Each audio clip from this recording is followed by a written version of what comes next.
Hey, what's going on, everybody? Welcome back to the channel. World Sports Updates here. Back again with another video. It's going to be a short video, but it's going to be very interesting to talk about this. So Deshaun Watson, we know that he's been on the trade block with the Texans for a while. He's had all of his legal stuff happen.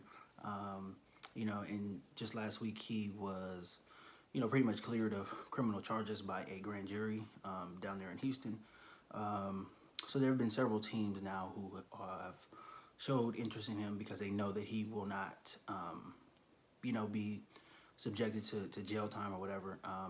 He still is subjected to punishment under the personal conduct policy, but, that still is a matter that's in progress right now, and there's no definitive answer on when or if that will actually happen. But so that now there are several teams who are in the mix. The Panthers and Saints were rumored to be the two teams with the most interest in him. But now the dark horse team now is the Falcons. And, I wouldn't even call them a dark horse. I think at this point right now, they would probably be the favorites. Deshaun Watson is from the area. He's from Atlanta. He's from that area. He grew up in a home that was donated by Warwick Dunn, the former Falcons running back. He had like a little program that helped out single moms, and they gave away houses and stuff like that. So he grew up in one of those homes. So he is a local to the area. Obviously he grew up in the area during the Michael Vick era, and he has similar traits to Michael Vick. He is what I would call a more refined Michael Vick. I don't think he is as fast as Michael Vick is, but he's more refined, as a passer, more refined as a quarterback. So, I could imagine him, dreaming about playing for the Falcons since he was a little boy. And, I think the chance of that happening now is very, very, it's very likely. There've been a few reports just this morning that the Falcons are going to meet with him. They're going to meet with Deshaun Watson, and they have been planning like a really elaborate presentation for him. They've really been, pretty much gonna roll out the red carpet for him in order to get him to, choose the Falcons as a destination. There's also been reports too that I believe all of those teams, all three teams that I mentioned, were approved by the Texans. So there is trades, I guess, proposed trades in place for all of the teams that he is meeting with. There is proposed trades. So the Texans are willing to do business with any of the teams that Deshaun Watson is going to be meeting with in person. So that's also good news as well too. So they'll be able to, be able to execute that as soon as he gives the okay. Because he does have the trade clause. Now I think the Falcons would be the best. I think they'll be the best destination for him right now at this point. They have an offensive coach who calls offensive plays. I think the Saints, if Sean Payton was still around, I think that would be probably the best opportunity for him to play at a high level and succeed. But Sean Payton's not around. Dennis Allen took over, so he's head coach now. He's a defensive guy. Matt Rule for the Panthers is the head coach, and he is an offensive guy, but I think he's more of like an offensive line type of guy. He does not call plays, and I don't really know how, what role he plays as far as game planning, especially offensively. But they are kind of in limbo right now. I would want to say I think Matt Rule is, if they don't make the playoffs this year, he's going to lose his job. So I think that's another thing. If you're Deshaun Watson, you're looking at going to the Panthers, and if you don't make the playoffs, if you don't do anything, spectacular this year, you're going to be playing for a new head coach next year. So you're going to have to learn another playbook. You're going to have to get familiar with that coach's players.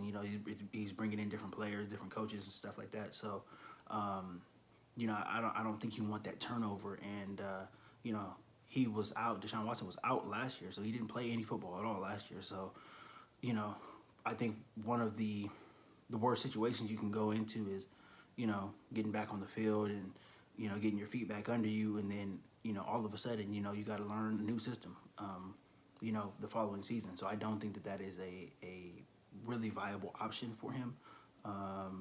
So I think the Falcons are the best option. They do have a offensive head coach, Arthur Smith. He does call plays. And he's very involved in the offensive game planning, obviously, as the offensive play caller. I think the only setback is Matt Ryan and his contract that he has right now. I think he's owed a lot of money this coming season. I think it's like in the 40 millions or something like that. I believe it's, after Aaron Rodgers, it's probably the most, I think, that a quarterback is going to make. So I think the Texans, they either have a plan to,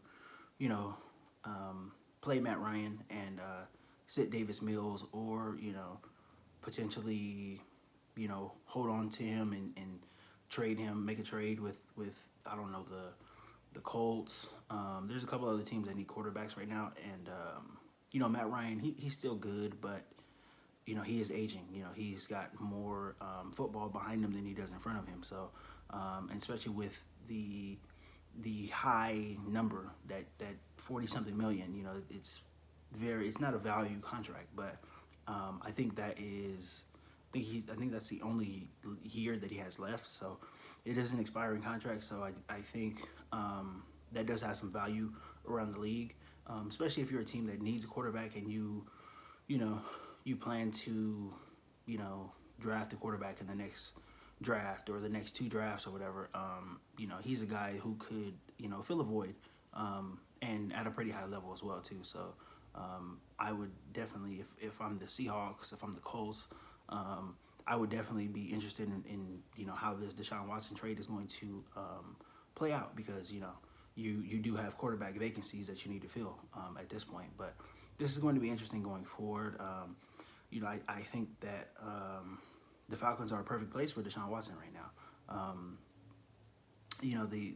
The owner is Arthur Blank. He's willing to spend some money. So he is, Deshaun Watson is in a position to really get his career back on track after all of the drama and all of the stuff that went on, and not just legally, but just the stupid stuff that went on in the Texans front office. It was just a lot of murkiness, a lot of people who don't really know their roles, and there's just there's a lot of turmoil going on there. So it's not the best place to flourish as a quarterback, but I think he's in a place to get his career back on track. And if I'm him, I'm picking the Falcons right away. I'm going back home. I'm in a place that I'm familiar with, surrounded by family. You get to have your support system. There 100%. So I think he is. If he does choose the Falcons, I think he would be making a good choice, and it would definitely bring some juice back to the franchise. The Falcons haven't had any juice since they went to the Super Bowl, and the 28-3 fiasco. But if he does go back there, I would definitely be interested to see how that turns out. And I think the Falcons are back in playoff contention with him at quarterback. So, but we'll see how that goes. We'll see how it plays out. And I expect a decision coming up soon, probably within, like I said, the next week, possibly by the weekend. But we don't know. But we'll see what's going on. NFL free agency is officially started today, where the teams can acknowledge the signings and stuff that they've the terms that they've agreed to with different players. So this thing is in full swing now. So we'll see what happens. We'll see how it plays out. It's going to be a very interesting situation going forward, and we'll see what happens from there. But that's all I got for this video, guys. Don't forget to give me a thumbs up. Hit the comment section. Let me know if you think Deshaun Watson should be a Falcon, or if he should choose another team. And agree, disagree, agree to disagree. So, but that's all I got for today, and I'll see you guys later. Thank you.